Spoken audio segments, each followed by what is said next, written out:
Olá pessoal, eu, professor Wilson Cândido, de volta com mais um vídeo da série Café com Estímulos, conversando agora sobre Síndrome de Sekel, uma condição médica descrita pela primeira vez por Mann e Russell em 1959 e em 1960 estudada e relatada por Sekel, abordando aí as principais características que hoje configuram ou definem essa entidade nosográfica, que ganhou seu nome em homenagem a esse estudioso na década de 60. A síndrome de Sekel ela é marcada principalmente por características físicas muito singulares, que faz com que se perceba logo de imediato a condição que o sujeito apresenta. É uma condição médica de caráter autossômico recessivo. É hoje uma das formas mais comuns para o nanismo osteodisplásico microcefálico, que tem aí como característica principal o nanismo, que é considerado uma deficiência física. Essa é a primeira característica descrita para a síndrome de Sekel. E nessa condição, os indivíduos apresentam deficiência acentuada no tocante aí ao crescimento que já é percebido lá no início do pré-natal. Apresentam baixo peso ao nascimento e contínua deficiência no crescimento pós-natal, com maturação óssea considerada retardada. Existem alguns relatos de que um adulto com essa condição médica, síndrome de Sekel, tenha atingido a estatura de 104 centímetros. As alterações craniofaciais caracterizam muito bem esse quadro e são marcadas por microcefalia, já descrevemos, como um padrão craniano inferior ao tamanho considerado aceitável para a idade específica de uma criança. E a cabeça se assemelha, assim como o nariz, a um pássaro. Por isso alguns chamam de nariz de bico de tucano ou cabeça de pássaro, por um padrão muito caracterizado e muito acentuado nessa formação. Região frontal retraída, nariz proeminente, daí a expressão bico de tucano, micrognatia, orelhas mal formadas com lóbulos ausentes e de baixa implantação, olhos relativamente grandes com fendas palpebrais oblíquas e com direcionamento para baixo, e em alguns casos pode acontecer a presença de estrabismo associado.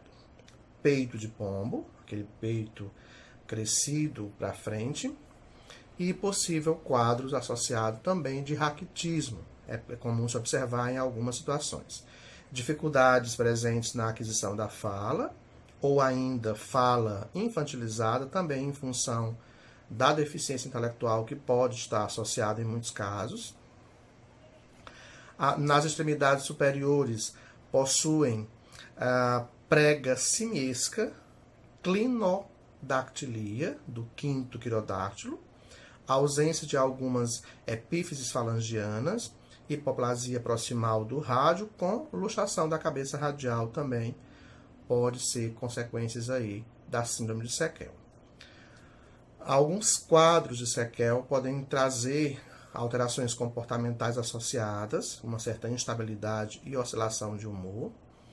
Com relação ao sistema nervoso central, é comum se evidenciar quadros de deficiência intelectual, com metade dos casos de deficiência intelectual associados com QI inferior a 50. Nas extremidades inferiores, é comum se observar tendência à luxação do quadril, hipoplasia fibular proximal, espaçamento entre o primeiro e o segundo podáctilos e incapacidade aí de extensão completa dos joelhos, né? Um prejuízo aí na mobilidade, que vai comprometer também a deambulação, o exercício da marcha funcional. No tórax, presença de apenas 11 pares de costelas, e em indivíduos do sexo masculino, a genitália pode apresentar criptorquidia. Outras anormalidades associadas à síndrome de Sekel podem ser assimetria facial, convulsões ou epilepsia associada, anodontia parcial, daí a importância de outras intervenções institucionais e clínicas, hipoplasia do esmalte dentário, cabelos esparsos, deformidade de pés, pé plano, genitália externa hipoplásica, anemia hipoplásica, ruptura cromossômica e fenda palatina. Então a gente tem aí uma condição para a síndrome de Sequel que traz aí diversos quadros comórbidos. Indivíduos com Sequel possuem história natural de deficiência intelectual que varia de moderada a grave e, consequentemente, atraso no desenvolvimento neuropsicomotor.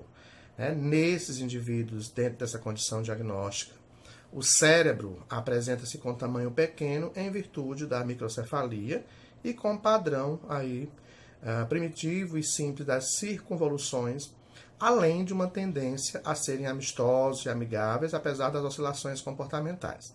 Entretanto, pode-se perceber em alguns casos comorbidade no TDAH, especialmente do tipo distraído. Vale destacar que, devido à malformação articular, podem acontecer luxações ou subluxações em muitos casos.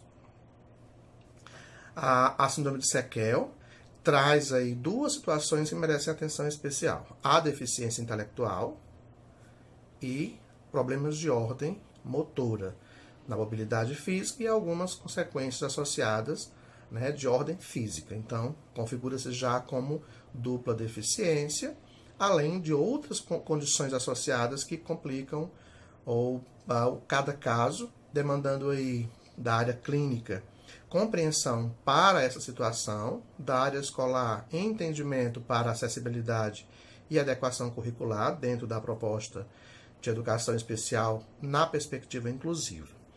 É um quadro que demanda intervenção multidisciplinar, desde geneticista, neuropediatra, psiquiatra infantil, dentista, ortopedista, nutricionista, e além da equipe multidisciplinar para o atendimento clínico, que envolve terapia ocupacional, fonoaudiologia, fisioterapia, psicomotricidade, a psicopedagogia, neuropsicopedagogia, psicologia. Então, tudo que puder oferecer no tocante à psicoeducação será bem-vindo para pacientes com essa condição da síndrome de Sequel. Uma condição que traz a deficiência física associada pelo nanismo que pode estar presente, traz a deficiência intelectual associada em um quantitativo significativo de casos, traz diversas alterações craniofaciais, o padrão característico de cabeça e nariz é semelhante a um pássaro, daí a expressão